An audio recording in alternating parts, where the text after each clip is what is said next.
Now, Epicureanism is an interesting philosophy because it's very different from the premises of both Aristotle and the Stoics. For the Epicureans, virtue, meaning acting nicely toward other people, etc., is instrumental to having a good life. So the difference there being that for the Stoics, all you need is to be a nice person, and then you're going to be looking back at your life and say that was worth done, even though other things may not have gone your way. For the Epicurean, being nice to other people is a way to get something out of other people, in other words. So if you want friends, you better be nice to your friends. Otherwise, you're not going to have friends. Okay. If you want good relationships at in your job, then you better be nice to those people. Otherwise, you're not going to have good relationships. So being nice, being virtuous, being pro-social is actually instrumental. It's in the service of getting something, of getting a favor, basically, from other people. The fundamental thing that Epicureans think it's important is to live a life of pleasure, and the highest pleasure that they think is available to us is actually kind of an odd one. It's lack of pain. Epicurus thought that the highest possible pleasure, and therefore the goal of a human life, is no pain. Yeah. Not just physical pain, but mental, emotional pain. That meant a couple of things. For instance, the Epicureans suggested that we should never get involved in politics or social affairs because those are painful. Yeah. Right? It's like, why would you want to do that? Yeah.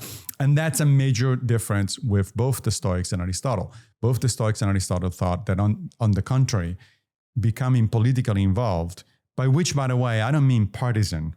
I don't mean, going to the Democrats or the Republicans. I mean politically involved. The word politics comes from polis, which means society in Greek, right? So it could take all sorts of forms. Volunteering for a local organization that does something good, that's politics from the point of view of the Greco-Romans. Certainly engaging in political activity in terms of supporting a candidate or even be a candidate yourself definitely counts, but it's not the only way to do it. And so a major difference between the Stoics and the Aristotelians on one hand and the Epicureans is, for the first two, political involvement is a must. You cannot be a good member of society unless you care about society and you try to do whatever it is that you can do. You don't have to go all the way to becoming president of the United States, but whatever you can do. For Epicurus, on the other hand, it's exactly the opposite. Stay away as much as possible from that sort of stuff. Sure enough, the Epicureans tended to live in what we would today call communes. They call them gardens, named after the original one established by Epicurus. And basically, these were self-contained communities with a few people who knew each other, were friends of each other, and they would live their life on their own.